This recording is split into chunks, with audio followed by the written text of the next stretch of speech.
All right. Good evening, everyone. My name is James Jones, and I am the president of a nonprofit called the Reinvention Center.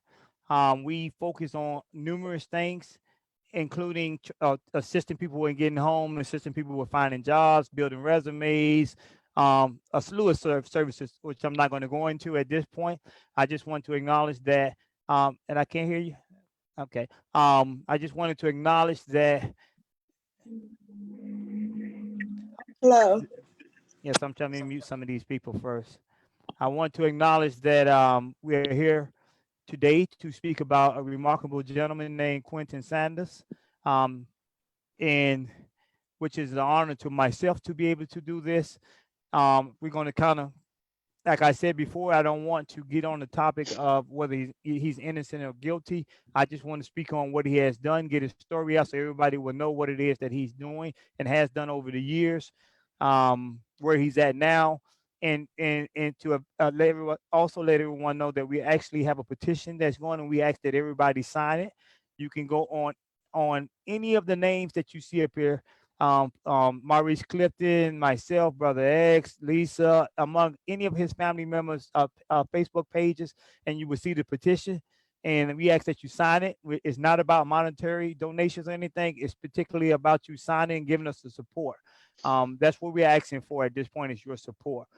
Um, with me, I have a co-host. The name of this show is called the Reinvention the Growth Hour, featured by the Reinvention Center and Sail with Sippy. Sail with Sippy is a different organization that in I have this gentleman here with me. So what I'm going to do is allow him an opportunity, among other brothers. I'm going to allow him an opportunity to introduce himself and actually say what it is that he does, and then we'll go from there. Go ahead, Mr. Clifton. Good evening. Hey. I can't hear you, Mr. Clifton. Hello. I can't hear you, Mr. Clifton.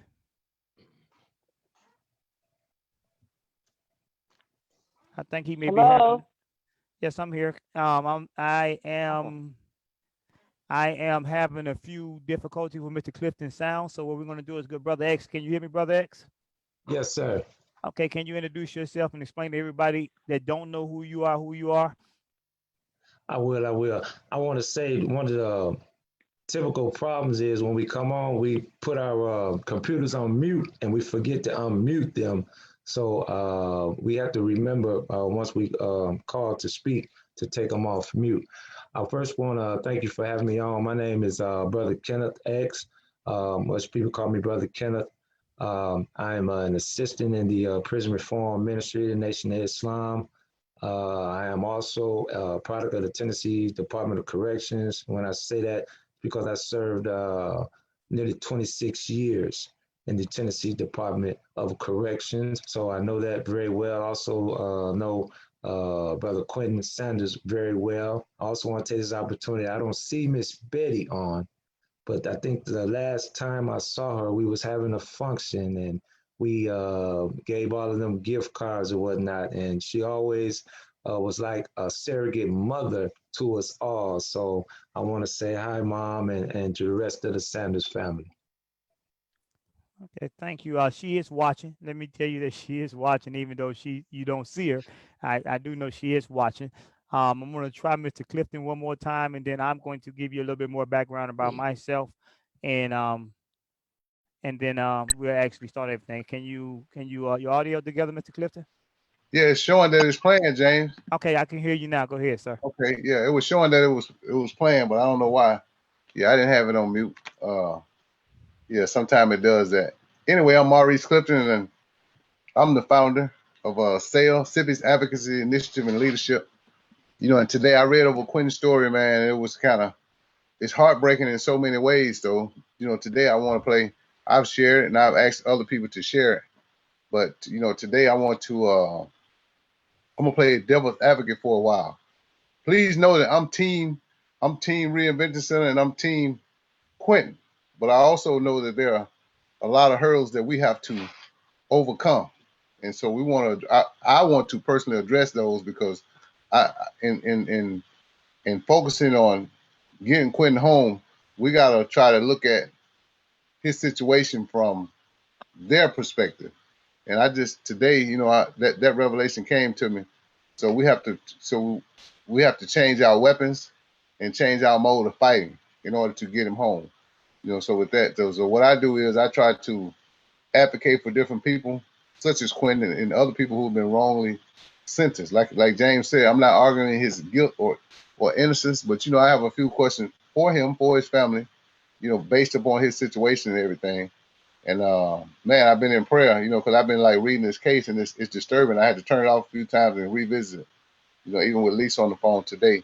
So I just want to say, man, it's an honor to be here, and I pray and hope that we can find some direction where we can come together on a unified effort in order to fight on Quentin's behalf. So, but we have several issues that we're going to address tonight, and one way or another, man, we're not going to give up the fight, and we're going to find a way. So, with that being said, I'm gonna turn it back over to James. All right. Thank you for your comments. I want to let Mr.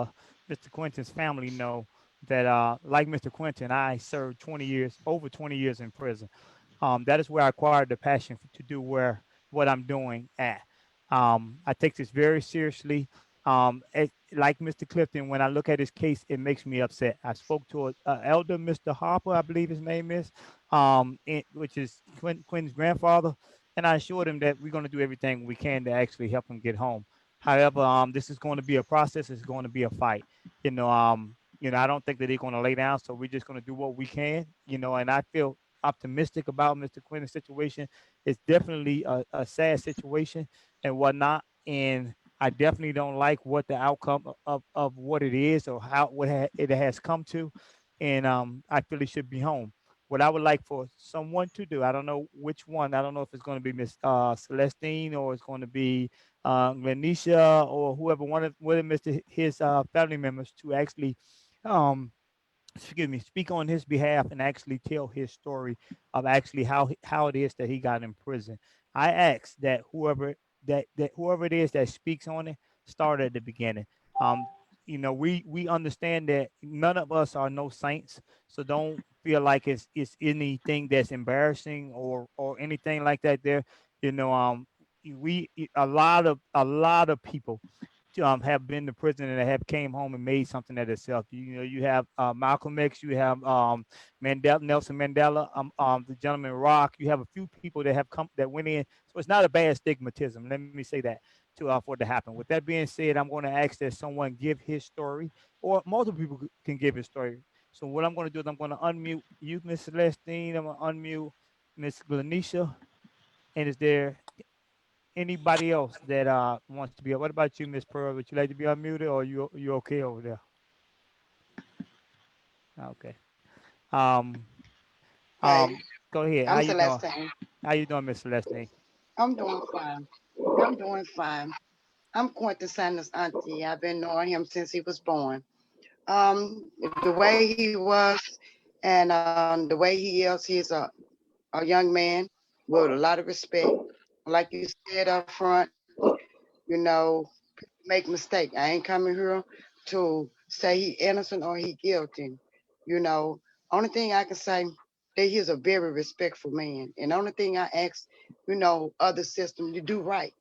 You know, I feel like what he did, you, I don't whatever went on or whatever, because I don't know. I wasn't there. I only go by what the transcripts say, and I thinking is wrong. And the only thing I'm asking is the court to let him go. He served time. He did it. He did whatever they asked of him. But he never, he's not a disrespectful young man. And he let go, and go over the things that, what they had said and what he did and what he didn't do, and understand that, like you said, 21, 22, 23 years, how many years he been in jail, reevaluate things that what the system had did to these young men. This my sister oldest son and only son. And only not only because not hollering out because of this. We hollering out justice. Him justice.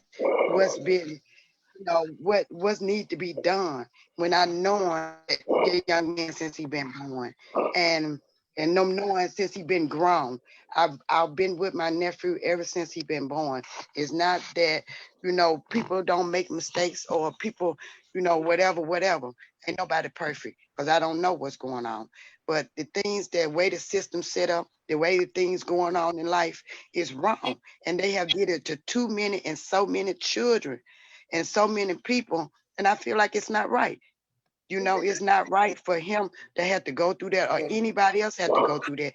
For them many years for anything, for right. That's what they say. To help people, to get them on the right track. Him, to be able to raise a family, to be able to be a man outside this world. Quentin been in jail ever since he was 17 years old. And it's been a long time. And I feel like that the system and the justice system should be able to do what's right by people, by anybody, any means. And like I said, I watch Malcolm X myself. I watch it now. I watch it over and over and over again, because I never got it.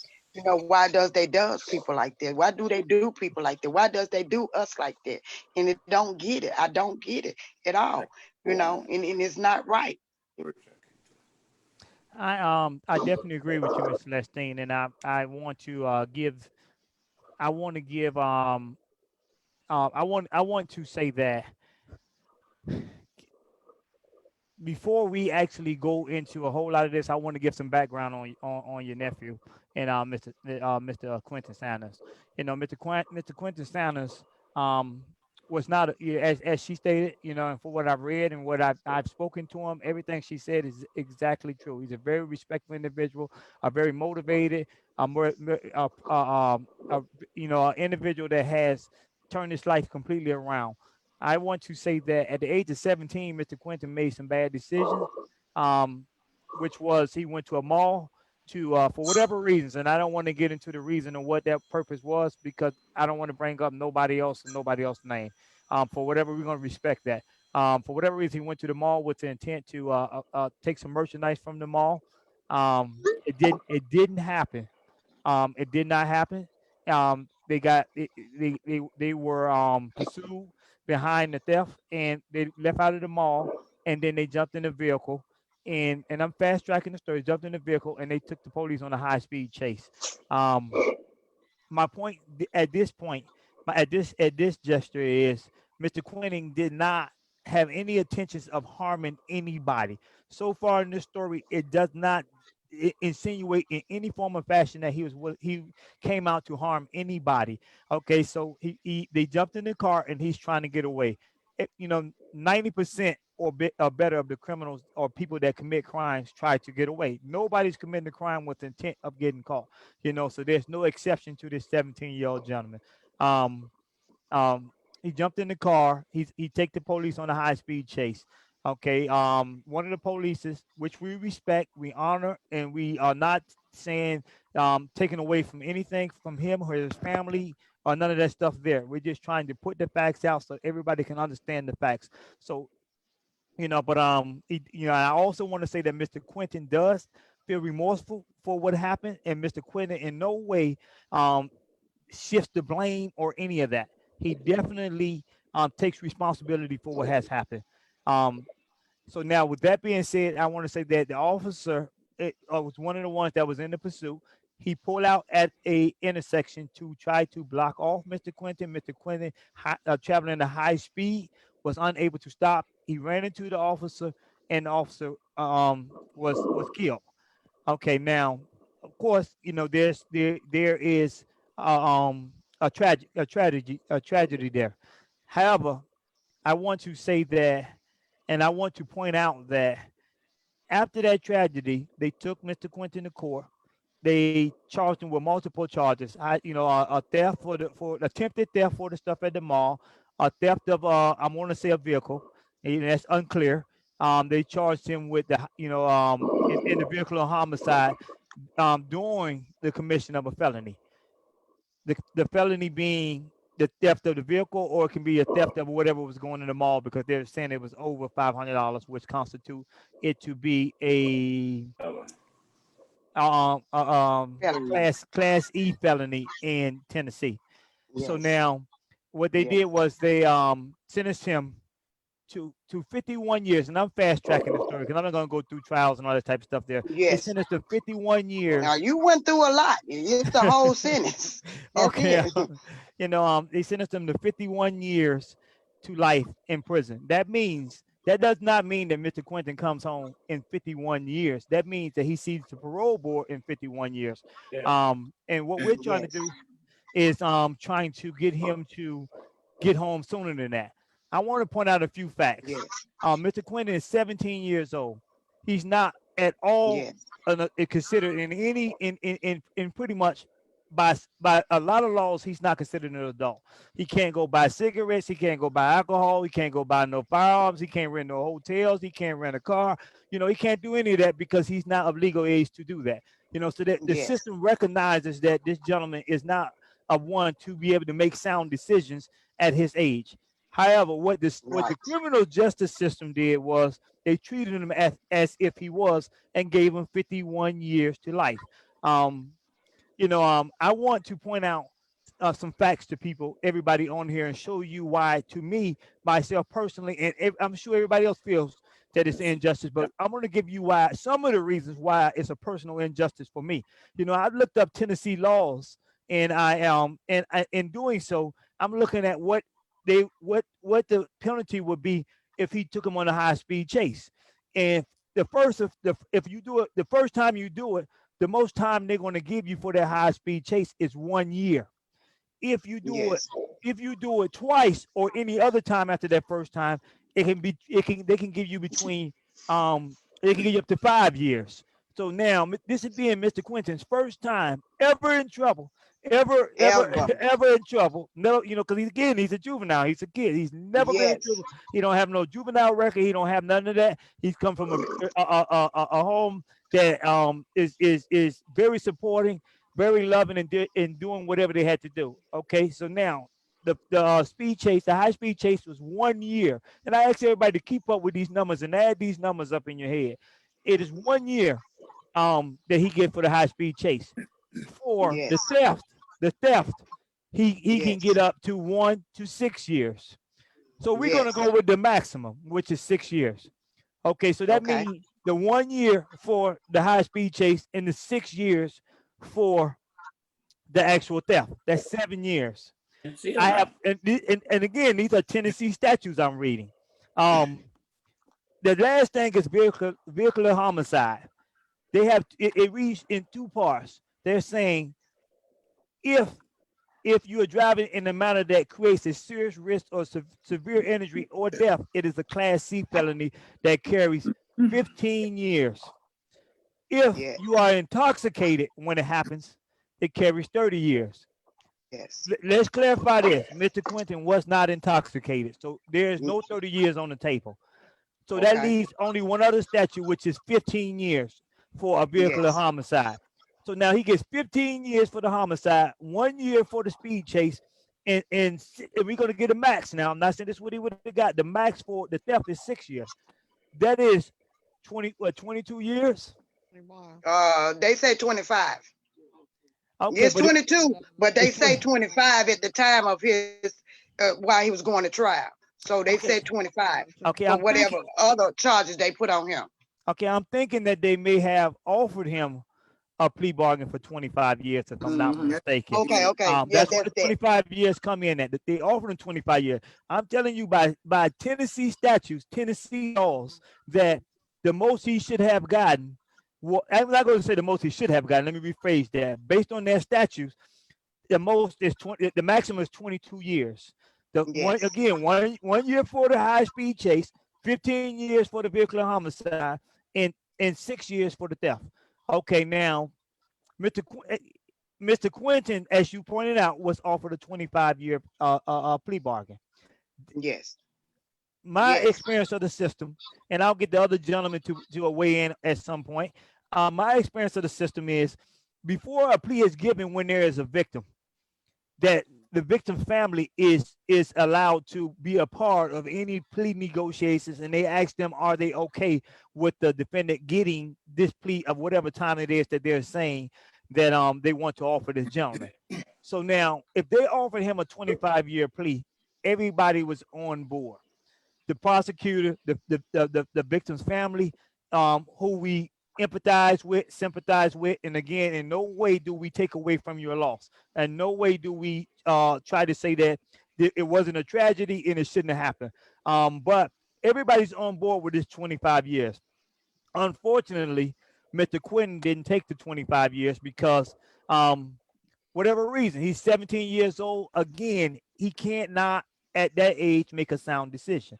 One of the injustices of this, another injustice of the system is once they charge you as an adult, your family, they don't give you an opportunity to consult with your family. They make you, that individual, make those decisions. So now how do they expect a 17-year-old gentleman who hasn't experienced life to make a decision for the next 25 years of his life? For them to do that, to me, I never understand that. And it's absurd. To throw in a mix of my situation, I was 23 when I went to prison. They came and offered me 30 years. There's no way I can see myself taking a 30-year plea when I felt like I didn't live a long 23 years when they brought it to me. So I'm thinking 30 years is going to be even longer. So with that being the case, I can understand why this gentleman could not even fathom doing the next 25 years in prison. So with that being said, I want to say that, the gentleman, what happened with Mr. Quentin was clearly an accident. Recap the facts. He went to the store to steal something, not kill something. He came out of the store to get away, not kill something. Unfortunately, it was an accident, and someone died from it. It's an accident. So now, based on what the statutes read of 22 years, do he get another 29 years because of an accident? Do we say that's fair for Mr. Quentin to do 29 more years over the statute based on an accident, something that he didn't intend to do? Is it an accident, or is it because of the color? You know what I'm saying? You keep saying that, but is it because of the color? I want to know that too. I need that answer. We need the answer. The family need the answer. And I know Quentin need that answer. You know what I'm saying? And I know, but I'm not saying that. Only thing I'm saying that is wrong. It's wrong what they did, and they wrong what they continue to do. And I also know that they continue to do that to everybody, and it's not right. When some other color other than black dies, you get triple the cost. And then instead of getting what the charge that you need to be charged with, like you said, it could have been an accident, and whatever it had happened, it could have been intentional. If a person, like you said, if he was drunk, he would never got 51 years. But the only reason he got 51 years because of that, and it's not fair. For them to even do that. And when they saying it's not a such thing as racist, it's right there in the system. It's injustice to everybody. It's injustice to the person that's doing the years. It's injustice. Like I said, everything you said and everything that you read, it is true. That's what I went through the whole time that he was going through that court system. And I feel like that, and not only me, but it's right and it's wrong what they did. And what's going on? How could you give somebody double the life because of he's black and he's that color, he's white? It's wrong. So you telling me that you out here and you hanging our kids and you hanging our color because you can't touch the white people, but the white people can touch us. I don't get it. I'm not on no racist stuff. I work with a whole lot of white folks, and I don't have no problem about that. But I feel like that right is right and wrong is wrong. Quentin is a good person. He ain't just changed because he in jail. That's the way he been since he was a child. He been very respectful. He been grown up with respect. You just don't change overnight. You just don't go to jail. Okay, now I want to change. This is who he was when he was a child. This way he was when he was 17 years old. This way he is now. The way he talk, the way he walk, everything. This has been him. I haven't seen him over 20-some years, but I still know him. You know, he haven't changed not one bit. Not because, you know, some people got to use that mantra. Somebody got to do that because you were in jail. You got to start building up weights and stuff because you know this is what you're looking forward for. But he haven't changed at all since he been gone from all these years. Since he left.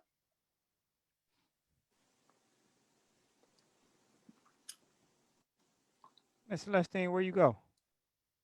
Are you Oh, finished? okay. I went out. Okay, you Yes. finished? Okay, let me say this, and I'm gonna let Mr. Brother X, and I'm gonna ask Mr. Q. I see you on there. Good evening, sir. I'm gonna let him speak. So all of us are gonna address it, but I want to address it first. I want to say this to you, Celestine. Um, there's no question that color plays a part in a lot of things.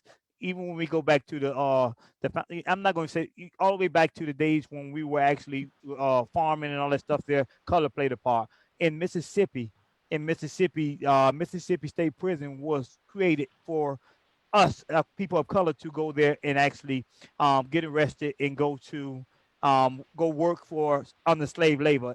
It's a show I asked Yes. that everybody on here watch. It's on Parchment.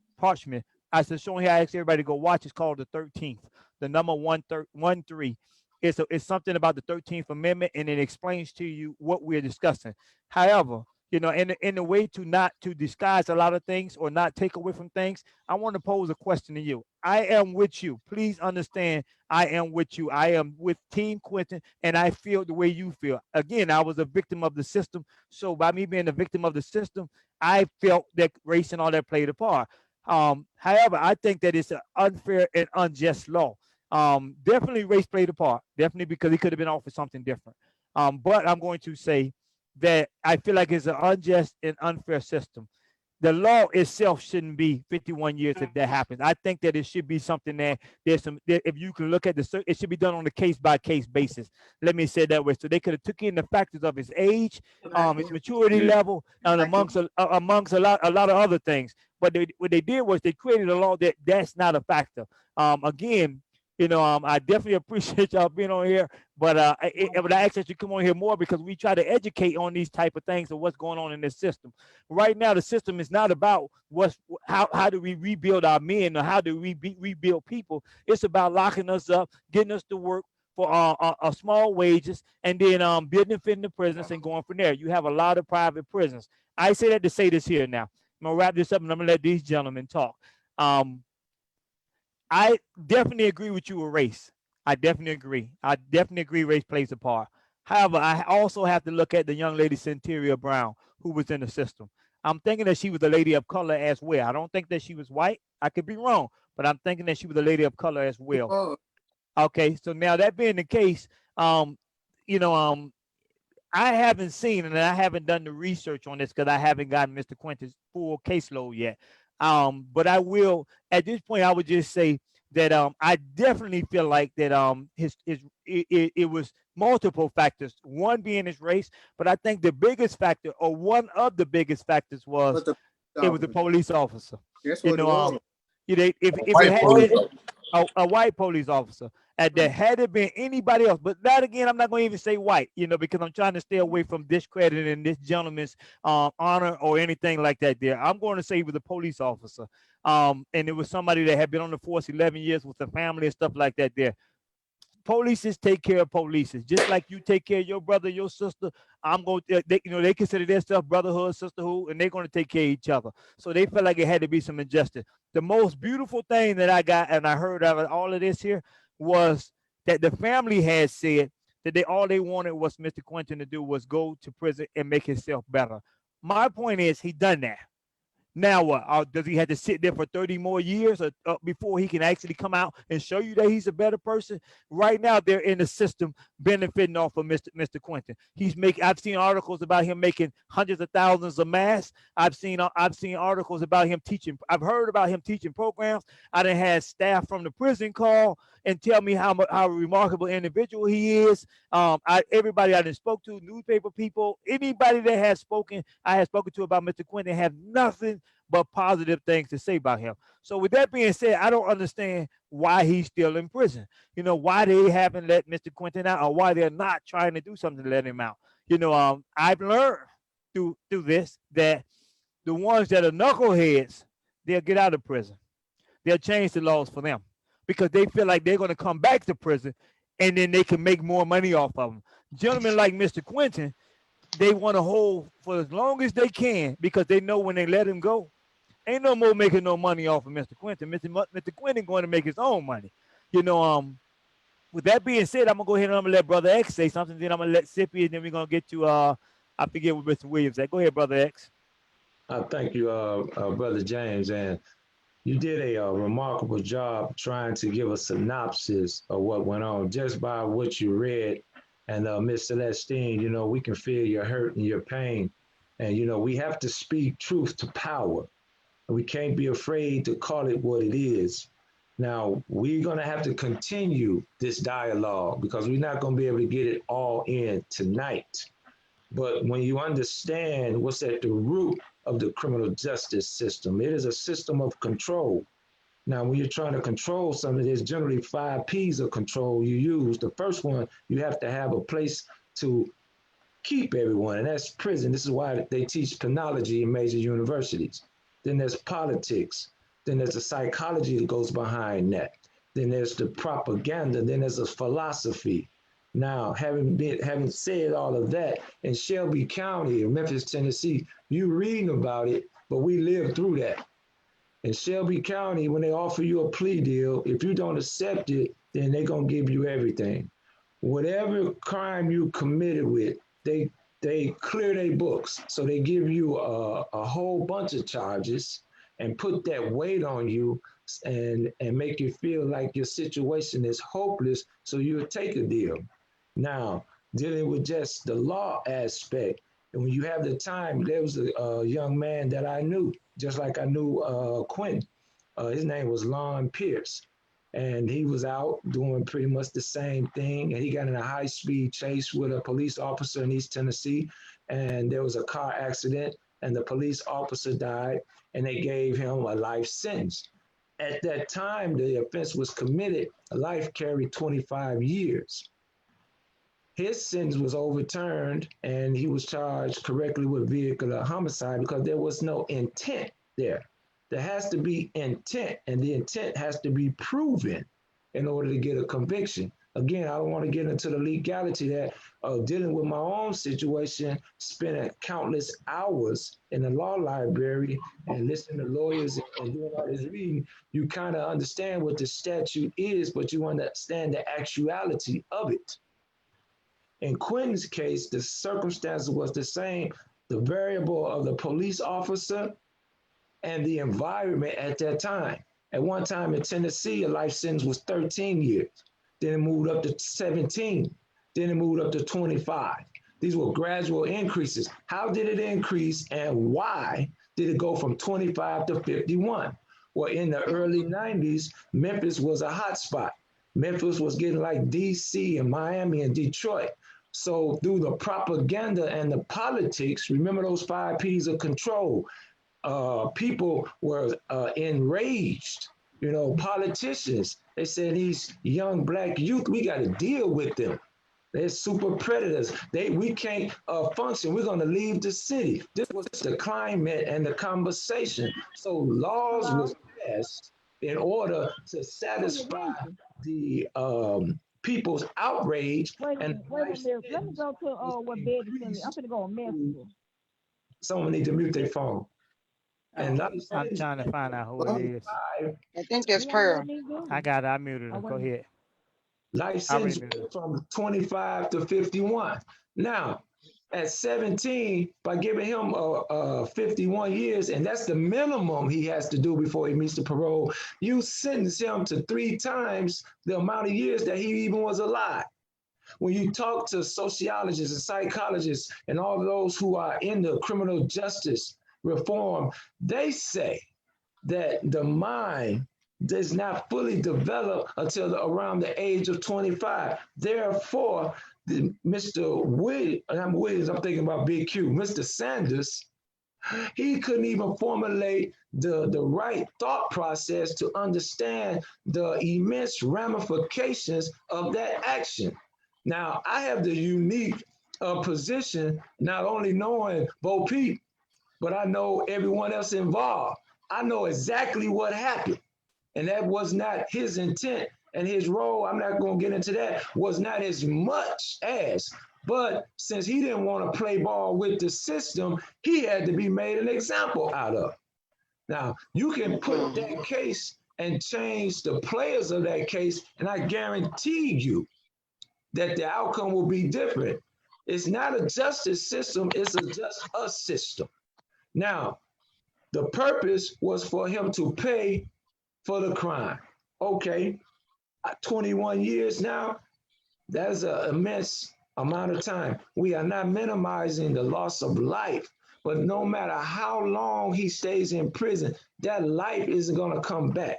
There has to be a way, a pathway for Mr. Sanders to show society that I am remorseful, I am contrite, and I can be a productive citizen.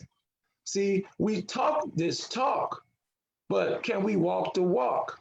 We have to have a system of atonement in place where an individual can walk this path and then go out and prevent others from walking this path. Now, let me tell you what he's been doing, because I live with Quentin. We were roommates. They call it cellies. We ate the same romaine noodles and tuna, the same Ritz crackers. We felt good when Miss Betty and the Sanders family would send all of that beautiful food. I only got one cupcake. He wouldn't give me a lot. I don't know who made them. He was tight on the cupcakes. I want to put that out there. Okay.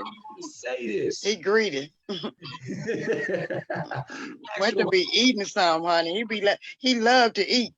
Actual Can't fact. miss with his food. Yeah, but you can't fool me. What I'm saying, Mr. James, you know, I see him coming. And I know that this young man is serious about his reformation. I don't want to use the term rehabilitation because in the Department of Correction in Tennessee, they took that word out of its mission statement. And you know why? Because as you said, Brother James, it's about the money. But when you get to the root word of rehabilitation, the Latin root means to restore one's dignity. Now, I did a quarter century plus, and no one came to me trying to restore my dignity. I had to take it upon myself to say, this is not going to be my life. I didn't have no carrot out there thinking I was going to get out, but I wasn't going to exist. I was going to live. So we started having classes entitled Self-Improvement, the basis of community development. And guess who was on the front row? It was Quentin Sanders. We brought in business instructors to teach entrepreneurship because no matter what job you do in prison, you're not going to have that opportunity to get that job because they want you to check that box, the question where it says, are you a convicted felon? If you lie and say no, you'll work until the background check comes. But when the background check comes and you're found out, you're dismissed, even though you did that job 20 years inside the prison. So we had a brother come in teaching entrepreneurship. And guess who was in the class? It was Quentin Sanders.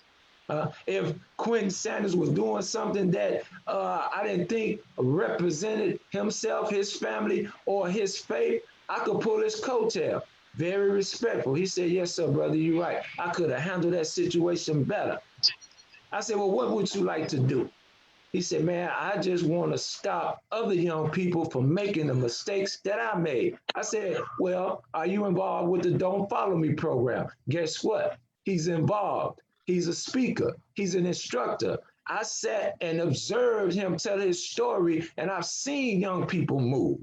See, I know this man personally. I don't have to read the transcript. And I don't have to take and hope and pray because I've seen his transformation as a teenager into young manhood. And as he came in trying to find his way like we all did, now he's a leader. He's a leader. And this is kind of people that we need out here today. But with this unjust law that says you have to be served 51 years, that'll put him at 68 years old. He won't have nothing left to do but try to get some Social Security, which he didn't pay in, try to get something that's coming in, and hopefully if the food don't deteriorate his health, that steel and concrete will mess him up to the degree he won't have long to live. So what we have to do, panel, we have to, and as Brother Clifton said, we got to attack this thing on different layers, because someone's going to ask us some hard questions, and if we just going around talking about how we feel, then we may not be prepared.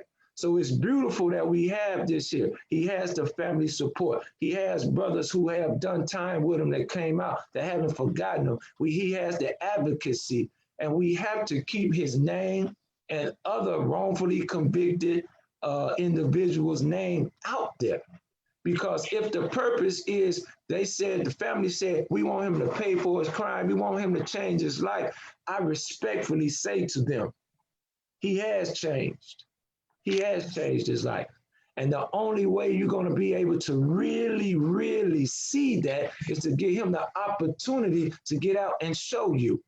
I remember in South Africa, and I'll put a pin in it, that after apartheid was done away with, they had what was called a Truth and Reconciliation Board, where the Afrikaners who had did some horrendous things was given the opportunity to come in, admit their faults, and the victims or the families that they had wronged had the opportunity to say what they said, and then some kind of way come to an agreement and move forward. Well, I believe that Mr. Sanders, having had the court system point out the wrong, he's acknowledged the wrong, he's confessed his faults, he's repented from those things, he's asked forgiveness not only from the family and society, but he's asked his creator, and he's trying to forgive himself. Now comes the step of atonement, because once he's able to make amends, then he can be restored, and then there can be a reconciliation and a perfect union with all of us in society. Thank you. I appreciate you, Brother X. We're going to move on to Mr. Clifton. Man, everything that you guys are saying is absolutely true. I mean, I don't know Quentin on a personal level. I just think that locking up a juvenile who has been traumatized by the separation of his mother and father. You know, I too, Brother X did 23 years, you know, along with James. And this is one of the things, I was a first time offender, had never been in trouble. And I went to jail for the police framing me for aiding and abetting the sale of 6.4 grams of cocaine. The only question I want to ask today is, you know, you pretty much explained as far as Quentin rehabilitating himself inside. Now, one of the tough questions, you know, I want to ask is like why the person who ordered him to go get his money, why he was allowed to plead for 20 years. You know, it's always, you know, in the feds, I did all my times in the Fed, never did time in the state. Why was he allowed to be given 20 years when, if there was an intentional homicide, which we know it wasn't, because first of all, they said the police officer wasn't on duty, but every police officer, but he was in his patrol car. He had to have the radio on, and so I think that Officer Overton took it upon himself to try to block the way of a 98 mile per hour, 98 to 100 mile per hour car. You know, and it was unfortunate that he lost his life. Like I said, I'm not minimizing the tragedy that has happened, but I had an officer on my case commit 2 vehicular homicide on my case. You might know that the governor of Mississippi pardoned him. His name was Harry Bostic. First time he got probation for vehicular homicide with alcohol involved. The second time he got 8 years. So he did a total of 8 years for 2 vehicular homicide. And you know, the people that he killed, he was a white officer, but the people that he killed both were white. You know, I say that to say that I think that Mr. Overton's color played a big role in him giving that time.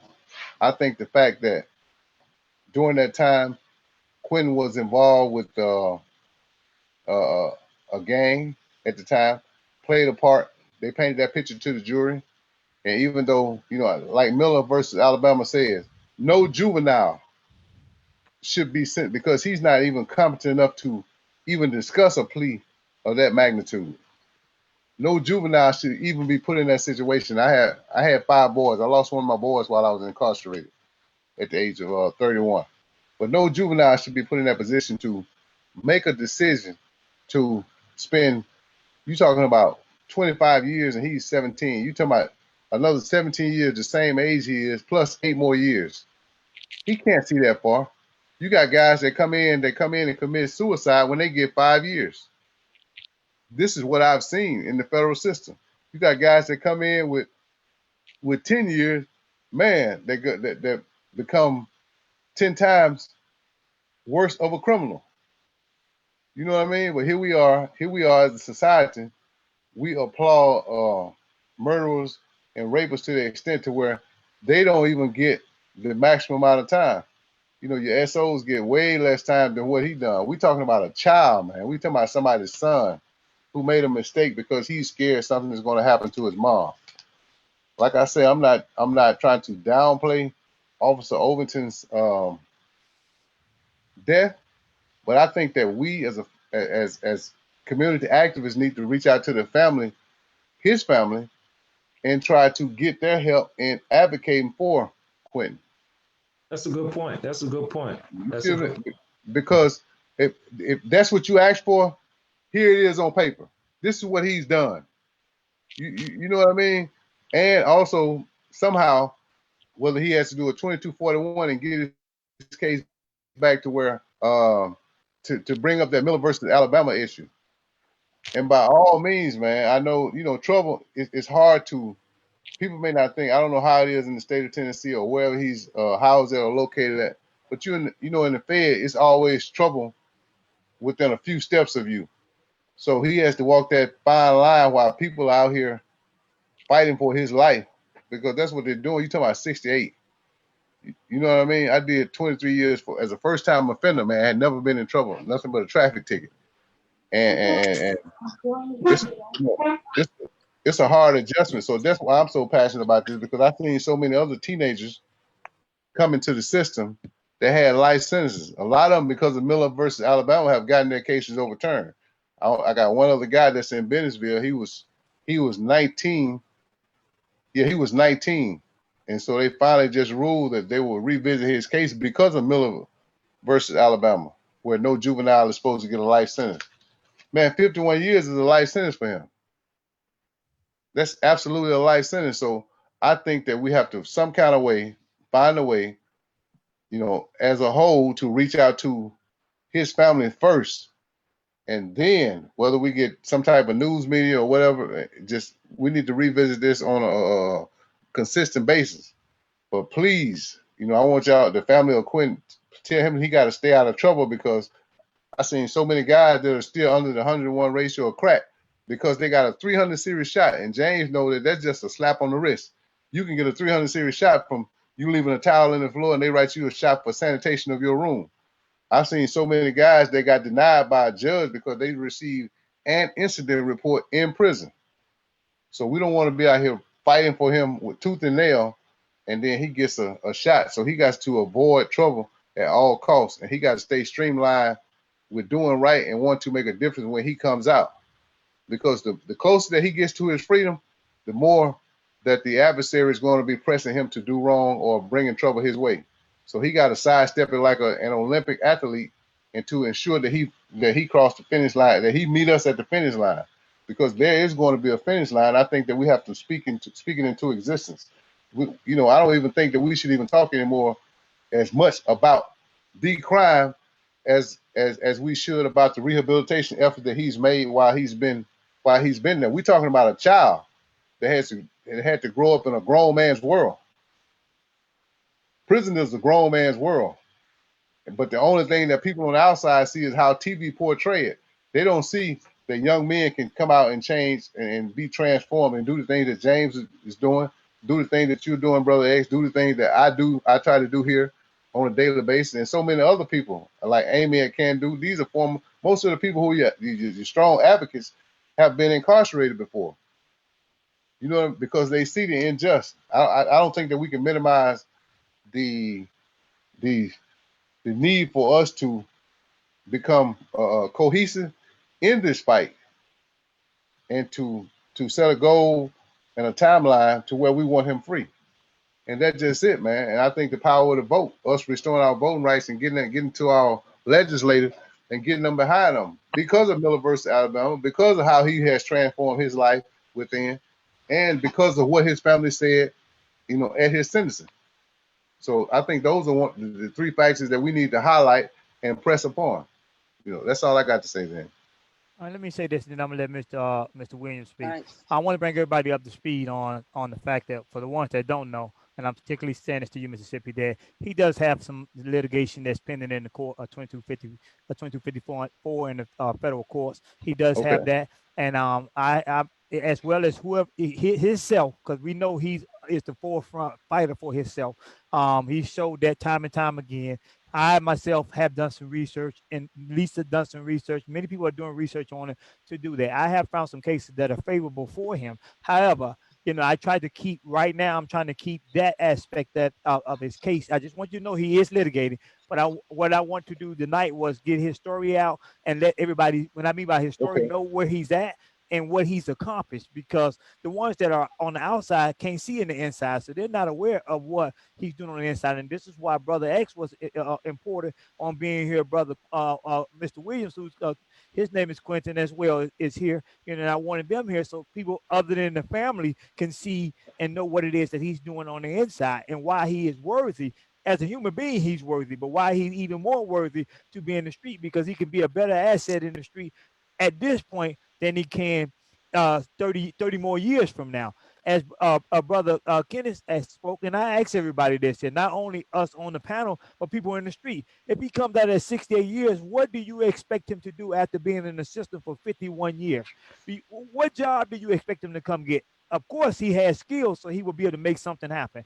But at the end of the day, an average person that doesn't do what Quentin do, that does first, there's nobody in the Tennessee system that has served 51 years. Let me say that first. But if he be the first one to do it, then what do you expect him to do when he come home? You kill it. You gave him you gave him a sentence that's going to kill him for real, because when he come home, there's nothing he can do. As Brother X pointed out, if you don't put nothing into that Social Security stuff, they really ain't trying to give you nothing out of it. Nope. So these are the things that we have to look at too. My point is, again, we need to do, and I see you, Brother Cummins. I'll get you. I see your hand up. We need to do something to come up with a solution, a point of attack to how we're going to get him home. I agree. I spoke of the crime, and we spoke about what happened so people can know the story. I'm not harping on it. I'm not saying he's a bad guy. I feel 100% Mr. Quentin needs to be home. And I also feel 100% that he needs to be home now. He can be a better asset to home and whatnot. I have extended, because of my belief in him, I have extended the mentorship of helping him get a nonprofit so he can continue to do the things that he's doing in the inside, on the outside. All we just need him to do is just get here at that point. So with that, I'm going to move on to Mr. Williams. Go ahead, Mr. Williams. You're unmute yourself because your audio is not working.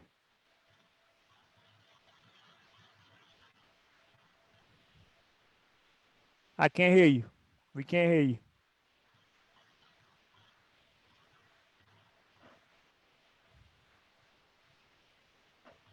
Whenever you get it fixed, say something. We can hear you. I'm not going to mute you. You are unmuted. It's showing you. Now you just muted yourself. You're back unmuted. But we're gonna go to Mr. Cummins while you're trying to work out your audio difficulties. Go ahead and unmute yourself, Mr. Cummins. Do it again. I'm sorry. There you go. Good evening, sir. Good evening. How y'all doing today? All right. All right. You hear me good? Yeah, we can hear you. We can hear you, brother. Okay. Well, I had the opportunity to spend some time around him, and I've been in the county jail. They put us on the predator unit. They was doing this thing where they was going around the whole jail. They called it 201 Papa. And we get downstairs to the lower level. It's like a dungeon. So I hear all these young men over there in another pod from us, loud and just getting crazy. So they started in the pod I was in. So when the officers came, They informed us of the reason why we was down there. So we being taught through the vents. And I know a few brothers on the panel know about 201 Power. And down there on that lower level, they got a section where it's behind another gate. And it's only 2 pods back there. So we like lowest of the low. But we haven't done nothing but committed a crime, accidental error, everybody's situation. So talking through this vent though, I got a chance to speak with him, but I couldn't put a face to it. So it was like many years later after I had got convicted of my crime, because I did 20 and a half years, day for day. And my charge, I got charged with 2nd-degree murder. I turned myself in for my charge, gun and everything. And that's after speaking with my grandmother. So, how that went. So, by owning my own truths, meeting him many years later, at this time, he was Muslim then. He became a Muslim, he accepted Islam. I myself had been Muslim at the time for many years. So eventually I became the imam. I met brother Kenneth X, real good brother of mine. He can tell you how emotional and passionate I am about, all these brothers, that's incarcerated. At the same time, being his leader, I became the imam, the leader of the Muslim community, and I've seen his growth. I've seen him change from the young man I met in that lower level to that long period pause and then meet him again. And he managed situations. He faced them, and I just, I had my ways around the system to get to him when they locked him down because of stuff happening in other prisons and stuff. They still look at you as the person you were from the streets when you locked up. That's what they look at you at until you own your own respect. You have to own it. You have to really dig deep down hard and make these people respect you. So it's true to that pen is mightier than sword. See, when you put that paperwork down, that they call it black and white, the people respect you. So he began to do that. And so I told him, I said, brother, quit talking about what you want to do and going to do and just do it. So your first conversations with yourself. So you don't have to, I told him, you don't have to convince me. You don't have to convince nobody else. You convince you. You prove it to you. I said, as long as you try, you can get out of here, man. I said, I was facing the same thing. They had definitely on me for 6 months because my charge was dealing with the white person, and a thing that I'm not proud of, but it's a thing that I own up to. It's a thing that made me who I am. It's a thing that made my father for the first time tell me he loved me while I was doing time. He called me a jailbird, and I was like, dang, Father, I love you, man. I couldn't get mad at that because he was right. So I told brother Quentin, I said, man, you got to own up to what's right. Own up to what you've done. And you can, once you get through with that, when you dismiss everything else that you didn't do, the people gonna see that. They're gonna understand, but you got to get off your butt, man. That's what I told him. So he listened. And that's what he did. And Brother X seen more than I did because they was at the same prison at the time. But it's a lot of hindrance in the system, like far as getting to the library to work on your case. And truth be told, I'm just gonna keep real and 100. We all had to do what we had to do to survive there. I'll put it like that. And ones who've done time, y'all know what I'm talking about. So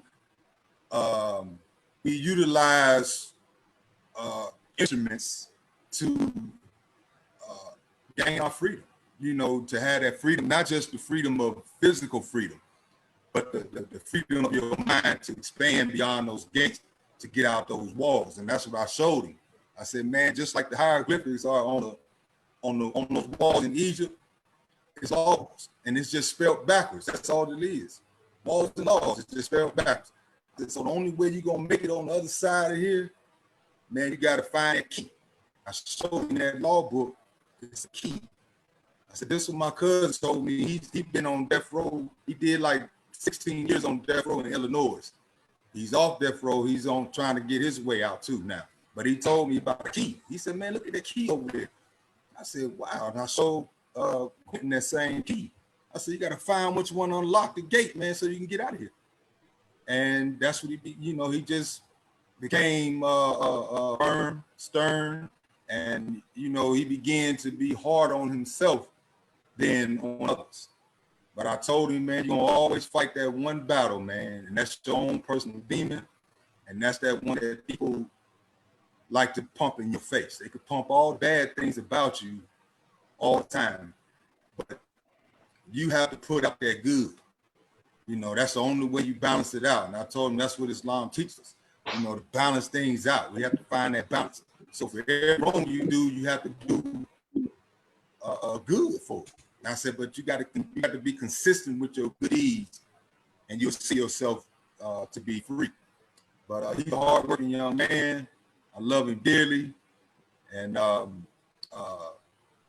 do have to make mention of this because he did something for me that I would never imagine. My grandmother was she was like 94 years old when she passed away back in February.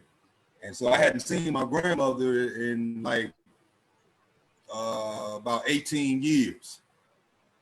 And his mom had made a way for her to get down here to see me because I'm originally from Ohio. That's where I'm at now. So I will be attending the meeting down here next Saturday in Columbus. That's where I'm at. So he did that for me though with my grandmother, and I told him, man, I'm indebted to you for the rest of my life. So whatever I have to do, whatever it takes for me to do to help his cause, I'm here for it. I'm down with it. And that's how we did our time. We were down together with it, whatever it was. Sometimes I had to take lessons from him. I had to learn from him. I told him, I said, man, in order to be a leader, you have to follow. You have to be a good father in order to be a leader. So the teacher has to listen to the student at times. So I listened to him.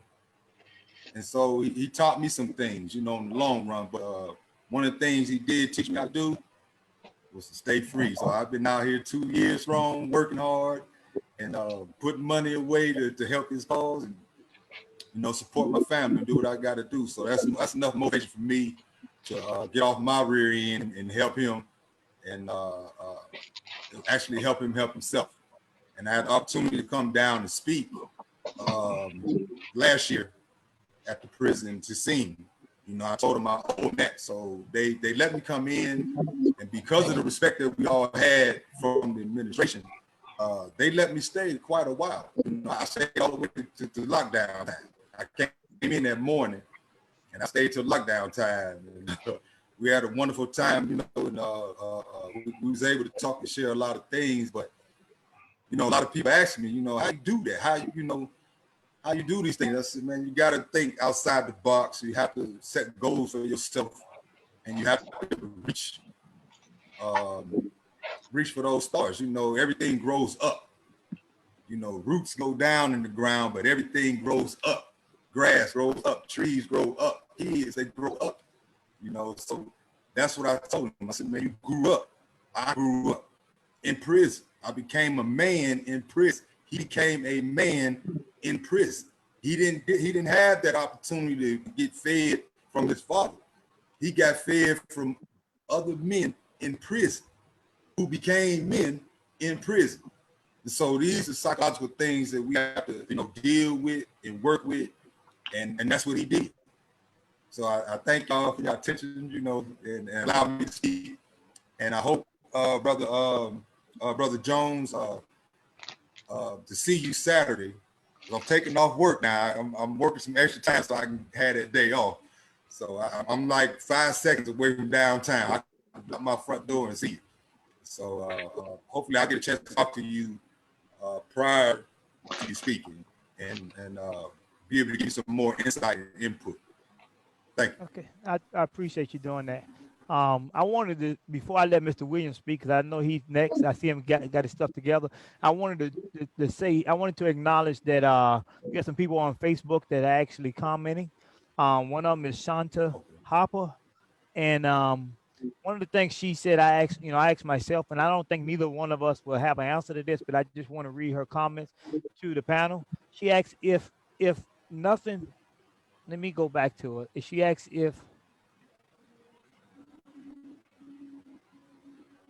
she said she want to know why they put them on a high speed chase if they never walked out of the store with anything. You know, that's a good question. I can't answer that one. I can't. I would like to know the answer to that one also, because if you have your I can answer that one. merchandise, huh? I You can can answer that one. Go ahead, brother. I like to hear this here. Okay, the answer to that is that's how they're going to show up more charges on it. Because the law states that once they enter into a residential area, they have to ease off of you. See, they broke the law first by doing that, chasing them like that through a residential area. They have to slow down. So in order to show aggression, that's what they do. We're gonna make them run. Because they're already pumping fear in the black man anyway. His mind, he's police, they gonna kill me anyway, or they gonna beat me up anyway. And the South got a lot of stories. My roots is from the South, but I was just raised up north. So it's just that's how that is. That's how they do those things to in order to make their case strong or show that they are menace to society. Because nobody was murdered or killed during the robbery, and it's just unfortunately the demise of the officer due to an error in his judgment. He lost life, but that's still, the cause was still done by them chasing him through a residential area. You can't do that. That's against the law. That's their policy. It's the police policy. The only way they can chase you like that is on a highway because it's less danger. But they still have to fall back a little bit. But they're gonna be at high speeds. They call it. That's why all of them have helicopters. They dispatch the helicopter. So that's the answer to that. All right. You have another individual that name is, I believe it's Carrie Hicks, and I want to say to Carrie that the whole purpose of this broadcast is to put the things out there that the good qualities and the change and the things that nobody outside of you all are seeing. As you stated, a lot of us are reading, unlike Brother Kevin, like Brother Comments, Brother Williams, who's going to speak next. We never had an opportunity I've spoken to Quentin a lot, and he has, he has showed nothing but sound judgment and much respect. As a person, I have nothing but good attributes to give for Mr. Quentin.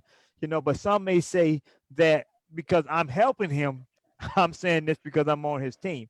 Again, I say that we doing this because we want you to know what we know. Speaking of the people that's watching, what I intend to do, and I had spoke to Miss Betty about it, is, and I think it was Lisa, is I want to get a Facebook page just for him. And then when he get I get his certificates or whatever he do, I'm just going to post it on Facebook so you can see it live and in person. If anybody who's looking on the Facebook page want to see it, they go on there and see it. They want to go call it and question it. You're free to question it.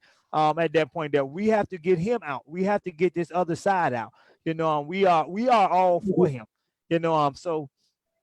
This is why I did what I did for the competition. And again, like Mr. Brother X said, this ain't gonna be no one-time thing. This can't be a one-time thing. This is not no one-time fix. We're gonna have to do this periodically. We'll decide on how often, but we need to get this out here. Repetitively saying things over and over and over and over. You catch different people each time. Even with the petition, the people gave me pointers on the petition, which is to keep sharing, have y'all keep sharing it.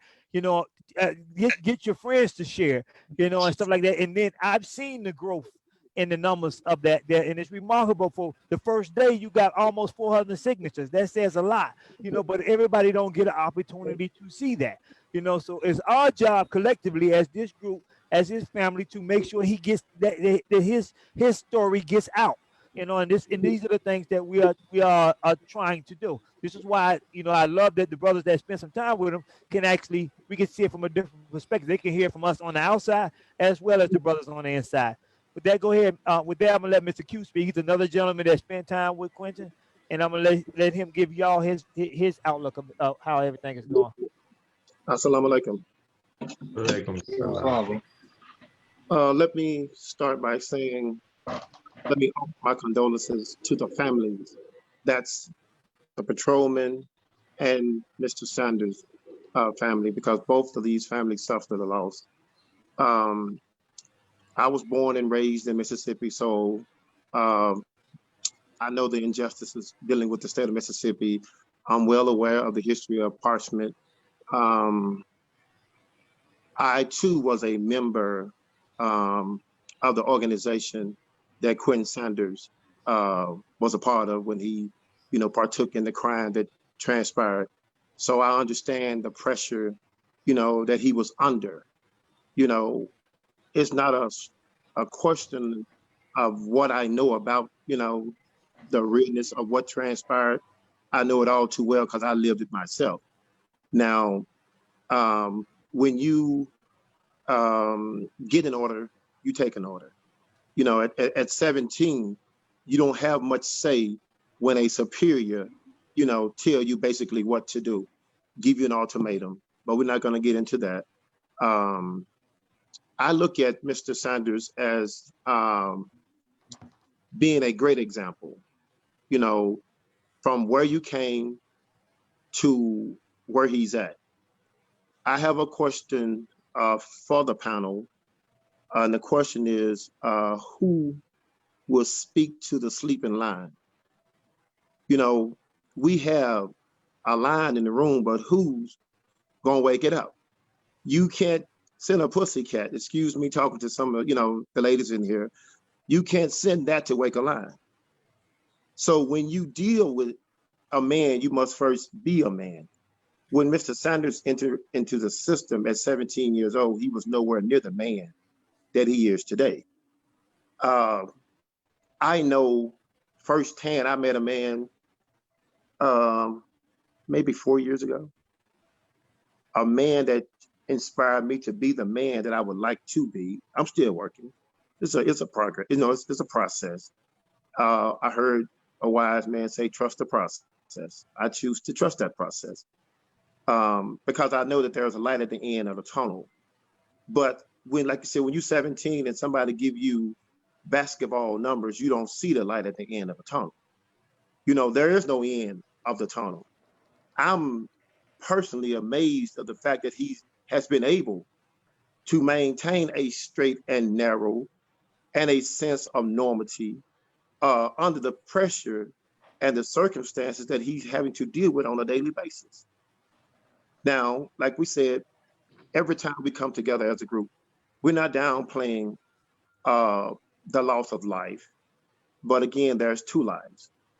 We can do nothing to bring back the patrol, Mr. Overton, life. We can't do anything, but we can work diligently to save the life and the lives that Mr. Sanders has touched and the life that he shall touch. But if he has to do another 30 days, 60 days, 90 days, we don't know the number of days. I know Mr. Sanders is going to continue to touch the lives that he's touching on a daily basis. Because, see, my thing is, you can fake this for so long, and then the real you going to come out. When you walk in the room, it's not what you say, it's what the people in the room say about you. Here come that sorry Q talking about me, because I'm cute too, I'm Quentin too. Or here comes Quentin Sanders. There's a difference. When the administration speaks on your behalf, that speaks volume, because remember, these people were placed here in authority to suppress you, to deter you, to basically break you. So if somebody took the opportunity, Mr. Jones, to reach out to you and speak on behalf of, Mr. Sanders, let me commend that person, because that's not a normative. Nobody wants to be the one to create the waves. Nobody wants to change the system, even though we know that the system is not right. My mentor is on this live, but we'll let him, speak again later. He posed a question one day, and his teacher taught him, and the question was, let us deal with them wisely. So who are they dealing with, and who's doing the dealing? It's not a coincidence that we getting the numbers that we getting in terms of sentencing. We don't want to deal with the elephant in the room, and that's racism. If life is life, why is the police life more valuable than Mr. Sanders' life, my life, your life, George Floyd's life, anybody's life? How is his word more credible than my word, your word? And we see that there's a history of lying, but we're not going to get into that. But if we're going to hold the feet of the criminal, as they call us, the perpetrator, we're going to make him toe the line. We should also make the system toe the line. I'm not going to stay long. I'll say what I had to say. We're going to work to bring Mr. Sanders home. And when we get him home, Mr. Jones, you've given a platform that I know he won't look back. Like I said, I have 15 years of history myself personally with Quentin. My story didn't start with him when he got there. There were some things that could have transpired, like Brother X said, if he had played ball. And there were some things on the table because he didn't play ball. For those that, like I said, for those that have lived the system, that have been a part of organizations and affiliations, we understand if you don't play ball, hey, there are consequences and repercussions. So with that, I'm gonna pass the torch. All right. Definitely appreciate your comment. Brother X, you stood up like you may want to have something else you want to add on. So if you do, go ahead. Please feel free to do so.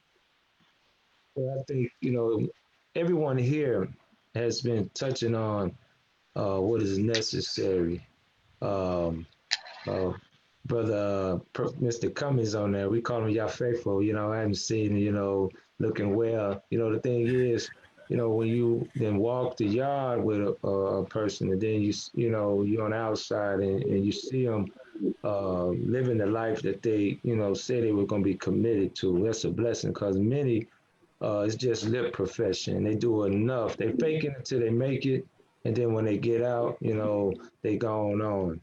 A couple of questions. I think Mr. Clifton asked the question, why was the one who organized the event given less time? And again, I know all the individuals personally. They're not here to speak for themselves, and I make it a practice. The person's not here to a statement. I try not to, but in Tennessee, they made Quentin to be the big fish. So after he was in and he wasn't going to play ball, they'd give lesser time as an inducement. And so everyone got lesser time instead of Mr. Sanders. Everyone was out, same crimes, except Mr. Sanders. So we have to look at that. But when we look at it in most places, I want to make 2 points, and because I don't want to be too long. First off, when you look at locking up children, we say juveniles, we say youth, but we sanitize it. They are children. The number one incarcerator of children in the world is the United States of America. In America, we lock up more children than Russia, South Africa, Japan, China, Saudi Arabia, all these places that we on the news calling them repressive regimes, places that violate what they call human rights. Yet we incarcerate children more than all of those places. Here in America, which only represents about 25% of the population of the entire world, we have more people of color incarcerated in America than the rest of the world combined.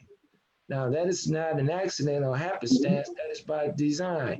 So as a young man, he comes up in an environment that is fostering, shepherding our young people to prison. You heard the great Dr. Marion Wright talk about the public school to prison pipeline. That's real. You know, when you go into the urban areas and you look at the schools, they got a clear metal detector.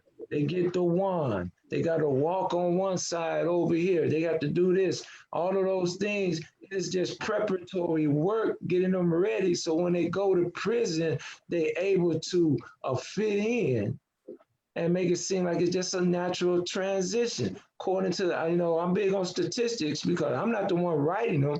I'm just the one trying to understand. They said 1 in every 3 Black male can expect to go to prison. Now that's serious. So when you're talking about taking someone like Mr. Sanders out of prison, and I was speaking down at Jail East, and again, those from Memphis know that's a pre-detention center where they house those who have been bound over, and Memphis leads the nation in bounding over juveniles and trying them as adults. It takes about $60,000 a year to go to Harvard, according to what I have read. And it takes $240,000 a year to incarcerate a juvenile. It takes 4 times the amount to lock you up, and it does to educate you. So we have to look at where our morals are, where our values are as a society. Did you know that in some societies, when a young person goes to prison or is wayward, they can look at that as a society failure, not his failure. How did we fail this young person? What wasn't there for Mr. Sanders? We know he come from good family. I met his family. You see that. But somewhere along the way, he got hooked up with others. Well, first of all, we need to get off our high horse. I'm glad you addressed that, Q, because we talked about this gang activity. We live in a culture that loves criminal activity. What's your favorite movie? The Godfather, Scarface. Who's your, The Outlaw, Jesse James. Peace, brother. Peace. When you ask them, hey man, what they call you? Call me Gambino. I'm Gotti. I'm Luciano. These are names of the head of the 5 mafioso crime families in New York. See, this is the elephant in the room that we got to get at. We looking at the product, see, but we're not getting to the root of the problem. And once we start digging at the root, we're going to see some ugly things. There was a man, and on our radio broadcast, we quote by the name of Victor Hugo.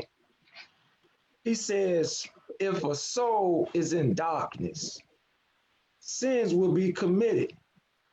The guilty one is not the one who does the sin or commits the sin. The guilty one is the one who produces or creates the darkness. See, it's the environment. You come to prison, there's no light. The first thing they attack is your psyche. I think Brother Clifton said, and it's true, you got guys get 5 years and end up taking their life. It ain't about your muscles. Aaron Hernandez was a big muscular guy, world-class athlete, professional football player. But what happened? Couldn't take it. And he was incarcerated a fraction of the time that Mr. Sanders has been incarcerated. They attack you psychologically. They break you down. How do they break you down? No man wants to be stripped naked in front of another man. This is done routinely. Why? To break you down. You get on your knees, face the wall, don't move, or I take that taser gun and shoot. Sometimes they shoot a guy just to show you that they mean business. This is the environment now a teenager, a child comes up in. He don't know who's who. He don't know what's what. Many men in prison try to get young people to carry out their dastardly deeds. So what? He joined the gang. So what? That's a fraternity. That's a brotherhood. It just happens to be a street organization. But once he got into prison, he evolved that mentality that he had as a child and began to speak and shepherd and nurture other young people who were in the gangs. I'm telling you what I know. It's actual facts. So you mean to tell me If I was out at jail east, if I was at juvenile court, if I was at some of these facilities, they looking at me as an older man. I wasn't incarcerated as a youth, but I bring in Mr. Sanders immediately. He has credibility with them. Most of them are involved in some kind of street organization or what is labeled as a gang. I wasn't, but guess what? Mr. Sanders was, and he moved away from that.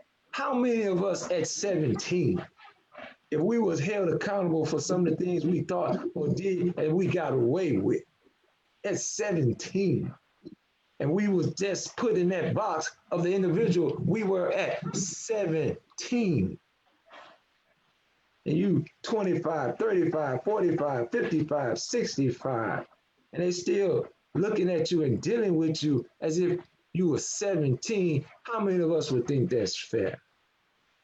No, sir. No, ma'am. We have to do better as a society. And that's why I think Mr. Jones and Mr. Clifton and all of those who are advocates here, Miss Lisa that's here, this is a starting point. We speak it into existence. When you get home, Mr. Sanders, you got work to do. We're not going to allow you to be a lip professor. We're not going to allow you just to say it when you get out and you riding good and you eating Miss Betty cupcakes and Miss Celestine got that big food on the table and you're enjoying yourself and you get your belly full. Then all of a sudden you say, man, I'm good. No, sir, brother, it's just the beginning.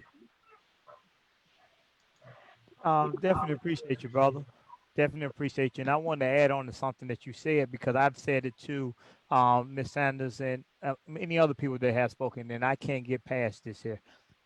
Everybody, I'm not going to say everybody, a lot of people have children and or they have been a child. Let me say it this way, as everybody has been a child and has been 17 at one time. There's no one that I ran across that done something at the age of 17 and got punished for 51 years. That's not heard of. That's equivalent to me breaking the glass or stealing my mom's car, and they telling me you can't go outside, you can't watch TV, you can't play their PlayStation for the next 51 years. That doesn't happen. So I don't think it should happen in this case either. So with that being said, I want us to continue to do what we're doing. We are all collectively get together and figure out when we're going to come together again. And do know that we have some other things going on for Mr. Sanders, and we're going to continue to do things for Mr. Sanders. My goal and everybody's goal here is for Mr. Sanders to get home. So we're gonna have to continue to fight. It's gonna be times we're gonna get discouraged.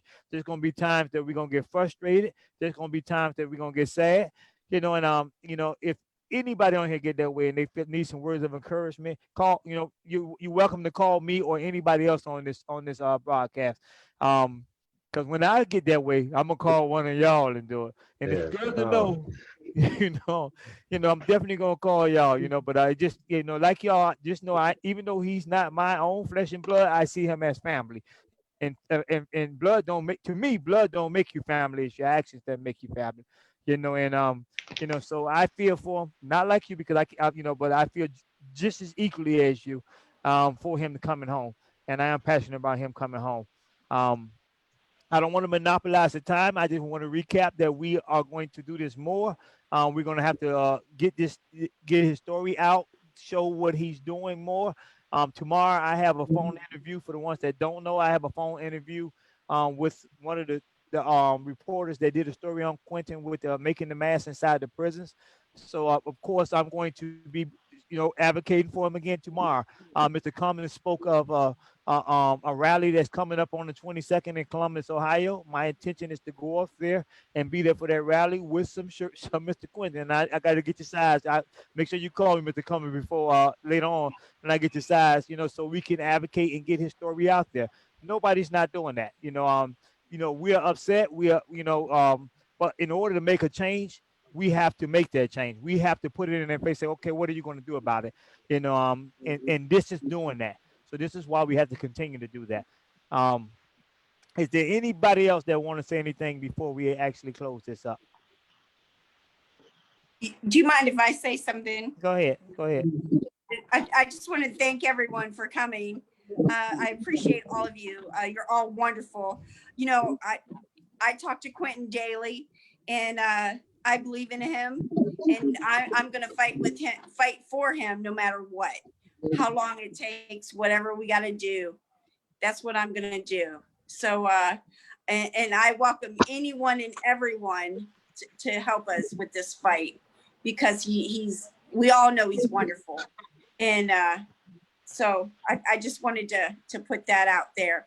And then the next step, we will get Jarvis home also. So then we will really have a good time at the family barbecue with the whole family. Okay. All right, and, you know, I'm looking I forward to seeing everybody. okay. Yeah. I'm already here. Okay. I want to say that we have to keep these numbers up. We have to continue to get on there. You know, we have to get on here and do what we have to do. It's power in numbers.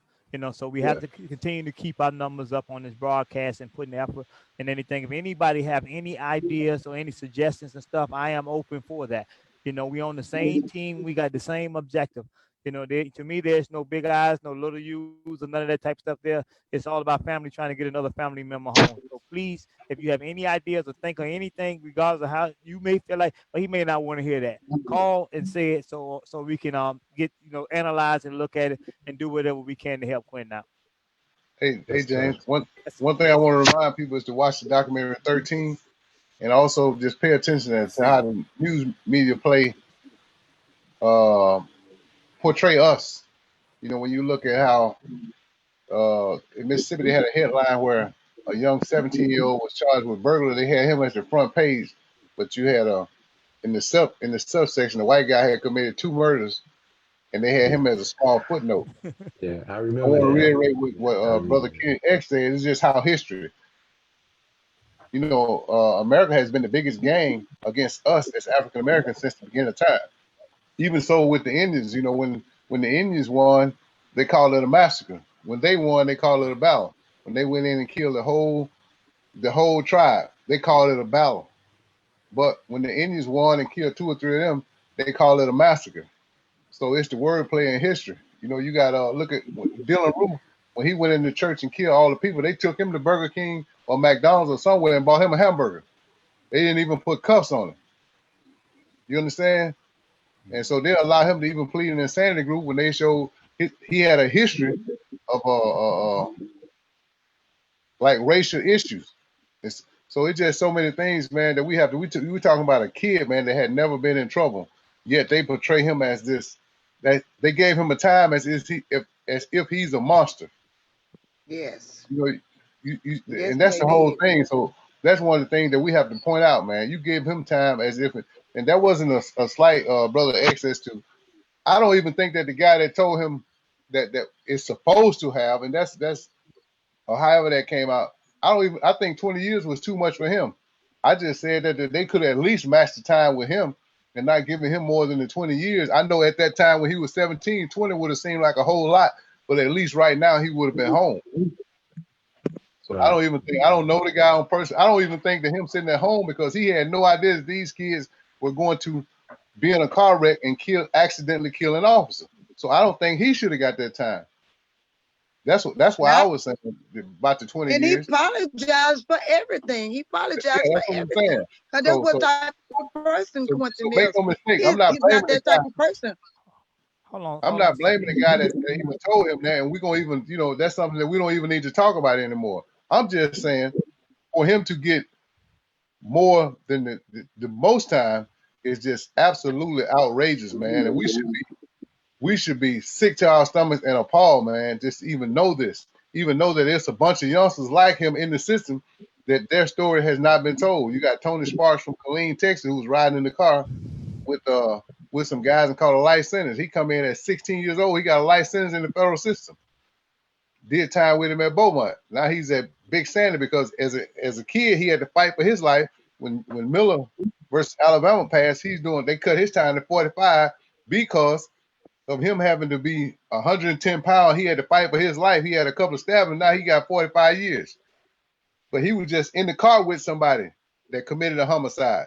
And because he was a blood down in Killeen, Texas, he refused to tell. And he got more time than anybody except the guy that got the death penalty.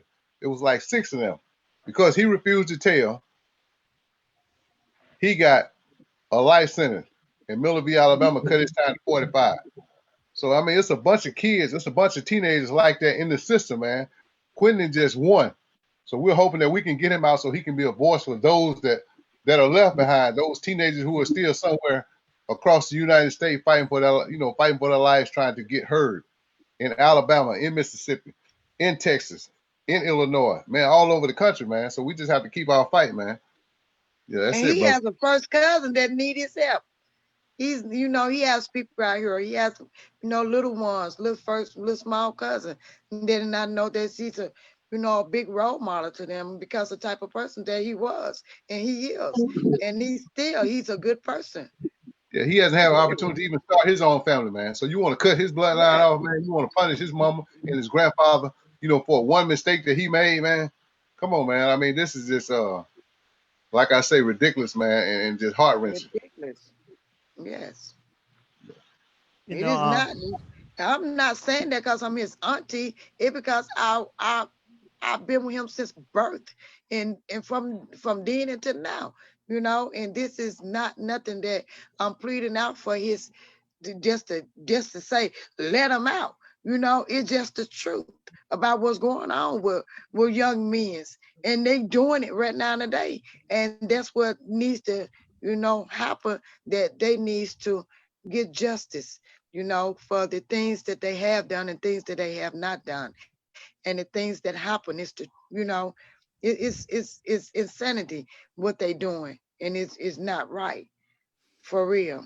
At this point, I think that everybody's beginning, well, a lot of us, I'm not going to say everybody's beginning to wake up and realize that, as Brother X said, the system is not about justice. It's about just us, not speaking of us, speaking of them, So we have to, if we don't stand up and do something about it, they're going to continue to do what they're doing, so, as I said, this right here is a great beginning for this calls here, for Mr. Quentin's calls and his cousin's calls and everybody else calls. But at the end of the day, we have to continue to do what we're doing.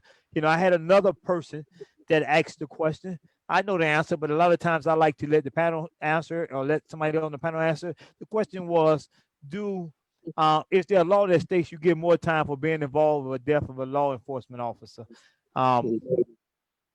There ain't no law that say that, but guess what? There's an unspoken law that they're gonna burn your ass when that happens. Excuse my language for everybody. Excuse my language. I have to know that one here. But at the end of the day, I think It's the truth. it's the truth. But at the end of the day, I feel like this year, we don't want to see what happened happen. I think everybody's in agreement with that. And I also feel that everybody across the board, out of fairness, should have got, if one person got 20 years, everybody should have got 20 years. That's what they used to do. They have gotten away from that. We, like we said, for the guys that's been in, we know that what was on the table, he didn't play ball, so we're going to burn you. We know how that works. It's sad, it's unfortunate. So what we got to do is put in extra work to get him home. I'm willing to do that. Anybody that has any projects or anything they have going on that may that needs some more bodies or needs some more voice, call me up. As I said, this weekend I'm trying to make it to Columbus, South Carolina, in a safe manner. In a safe manner, I'm trying to do that. But I want y'all to know that we do care about Quentin coming home, and we're going to do what we can and try to get Mr. Quentin home. And anybody that wants to be in the updates, if my number's listed on here. You can call me anytime and I'll update you on what I'm doing. Every time we come on here, I will update you on what I'm doing. Also, I'm going to try to get this Facebook page built this week. And I'm going to start putting updates and stuff on there as well. So if there's some interviews or anything, newspaper articles or something like that, I'm going to put it on there so you can go to it and find it. Do know that we love you. We love Quentin, and we definitely love y'all for the support that y'all are showing Quentin, because and I'm sure the gentleman that's been in can attest to this. You got a lot of people inside of that jail, man, that don't have the support that y'all are giving them. And this is beautiful and motivating. Yes. That's one of the reasons what made me want to do what I'm doing, because I came home and I had some support. I had great support, but I was surrounded around a bunch of people who didn't have support. When I went to, I was fortunate to go to a halfway house, which is you get out and get a job and get an opportunity to build your money up before you come to the street. You know, and some people, didn't have the support, so they didn't have no clothes. But there, you got to have your own clothes, your own cosmetics. They provide you food and stuff like that there, but they didn't have that. I want to change that. I want to change that, and I also want to change it for Mr. Quentin. As I told Miss Betty, I'm extending my organization to him. What I mean by that is, if he want to start a chapter of this organization or any other organization in Tennessee, I'm here to help him. I'm here to mentor him, walking through it, and see that it happens. If he need me to come down there and speak or do anything, I'm there. If he wants to relocate and come up here, he's welcome to do that as well. And that's a part of his. No, he close to family. And I understand that, and that's why I said if he wanted to stay there, he's welcome to do that. And I'm not trying to take him from you. I know he like that. I don't think he's gonna leave them cupcakes anyway. He gonna leave them cupcakes. But I'm just saying that we have to, in our plight, we have to give him. Not only do we point him out to who he is today, because he grew into that person. He put that work in to become who he is, with the assistance of brothers like Brother X and Brother Cummins and Brother Williams and stuff who has been around him. But still, my point is that when he comes home, it doesn't stop. So whatever help and stuff that he needs is here.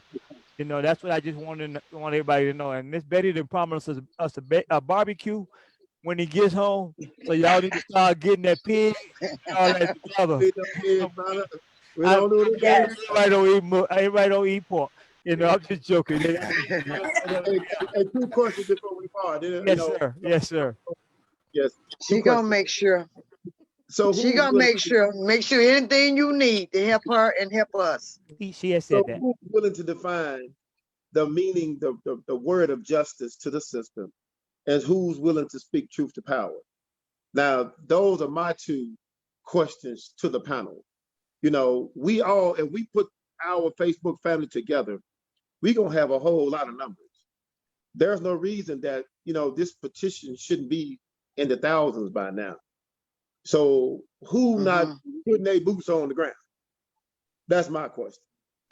Let me answer one of them. I answer one of them. First, I agree with you on the petition aspect of it, and I ask everybody to go on, share, reshare, and continue to do it, because I'm going on there as soon as I get off. I'll continue to do it, and I'm gonna continue to do it.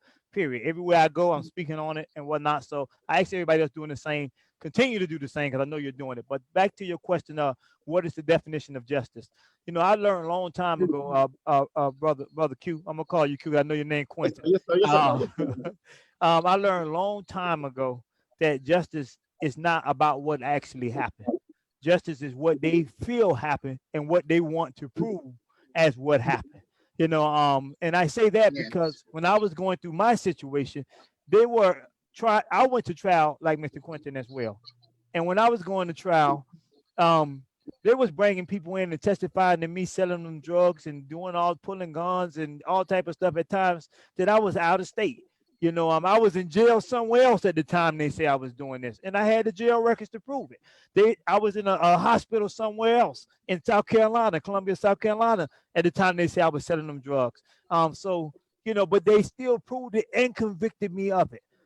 So to them, they were saying the justice is getting a conviction by all means necessary. That's their justice. To me, and to me, I was injustice because, come on, because I'm giving them the records for all the ones that's been in the system. We give them the records beforehand through the discovery to show that, hey, I couldn't have done that. But my point, to make a simple answer, justice is what they deem or what they want to prove. Let me say it that way. What they want to happen. That's what their definition of justice is. Yeah. Well, that's in a nutshell. Because it ain't no law, because we're not going by law. And I don't mean, kind of passionate. I got a kind of passionate here, brother. It ain't no law because you got 12 people sitting in a jury that don't know no law. So how are we upholding the law if they don't know the law? And then Well, but a wise man, I heard a wise man quote said, "What is good for one is good for all, and what is not good for one is not good for all." You know, that's a wise man, that says that. Now, my thing in saying that to say this, um, we that have been victims of the system, we that have caused the pain and bloodshed of others, we share the compassion. And, we want society to know that we don't make small of what we did and the pain that we caused, but we also want society to know that we are human too. And we want to be forgiven and allowed to live the new label, our best life, what's left of it. Because as the minister said, you know, the system is designed to destroy you, from the food you eat to the bed that you lay in. You laying on steel, you walking on concrete. In the state of Tennessee, you're not allowed to walk on the grass. Think about it. I think that we take for granted. You're not allowed to walk on the grass unless you're on what they consider to be the big yard. If you're caught on the grass, you are subject to a write-up. We don't miss the things that we take for granted, the luxuries that we have on a daily basis. I saw some of the food that Miss Lisa posted. Some of us know that firsthand. You the minister spoke, in another segment. The kitchen is the nastiest place, basically on the compound. Like I stated, your toilet, your sink is basically cleaner than the kitchen because you clean your own toilet and your own sink. You're trusting that somebody else is doing this for you when you go to the kitchen.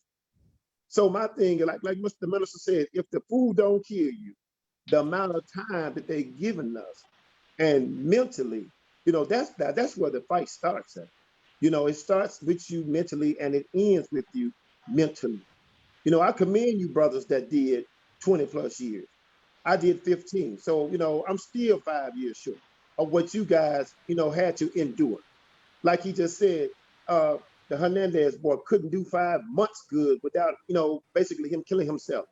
This is a real fight, and we fighting for our lives. And I appreciate the family members that are willing to make the sacrifices, because people gonna come at them. You're not sympathetic to the patrolman that lost his life. Well, we have again 2 lives lost here.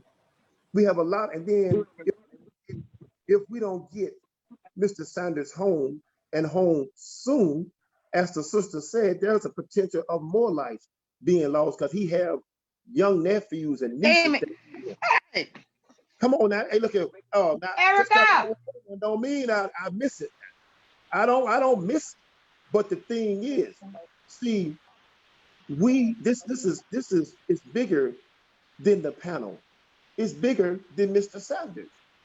Because a brother reached out to me and told me, brother, I appreciate what y'all doing for the ones that are left behind. The school system said no student left behind. The military has a thing of no man left behind. But I adopt that program. There's no man or woman that we gonna leave behind. Just because you can't see us or we can't touch you don't mean we forgot about you. Because see, the fight, like I said, the fight ain't always, who got the biggest muscle. The stroke of the pen has changed lives and changed lives forever. Now we paying our politicians to do a service, not for those that can vote for you. We gonna pay you to do a job for those that hadn't voted for you, because your job is to represent the people and all of the people, not just a part of the people that got you in the position that you in. I'm through. I don't want to. Okay. I appreciate you, brother. We're gonna go ahead and wrap this up because we need to get this together. But again, I just want to recap everything that I definitely appreciate everybody that came. I definitely appreciate y'all the support level that y'all show him. And again, we're gonna do our part. Work collectively, and that's the only way this is going to work. Um, so I hope that in the near future, it'll be sooner than we think, because I have one personal thing I would like to see happen. I would like Mr. Harper to see his grandson, out in the street. So that's one of my motivational factors in this fight as well. I have many of them, but that's one of my top motivating factors. I want Mr. Harper to see Quentin in the street. You know, so as well as Miss Betty, of course, that and all of y'all. 'Cause I'm not leaving nobody out. But I definitely would like to see him because I had the opportunity to speak with him. And I want to see that happen. Again, Mr. Quentin is a remarkable young man that deserves another chance. Because I took from Mr. Williams, Mr. Q, that I don't use the term second chances no more because everybody got more than two chances at everything in life. So I would like to see him get another chance at life. So with that being said, we're just going to put our best foot forward and continue to put it forward and keep kicking and kicking and kicking and kicking until that fence fall and they let him out the right way. With that being said, I want to thank everybody for coming on the broadcast. And that we will be doing it again. I'm going to say not next week. I'm going to give it another the following week because this weekend I'm supposed to go to Ohio to speak for Mr. Quentin. Um, and so after that, we do that so we get some time, to collect some more things and get some things together and put our best foot forward. So with that, I ask everybody have a good night, and I look forward to seeing y'all again soon. And thanks for coming. Yes. Thank you all. Yes, sir. Bye bye. Thank Thank you. Take care, everybody. Take care. Uh, you. Like good a man. night. Good night. Good night.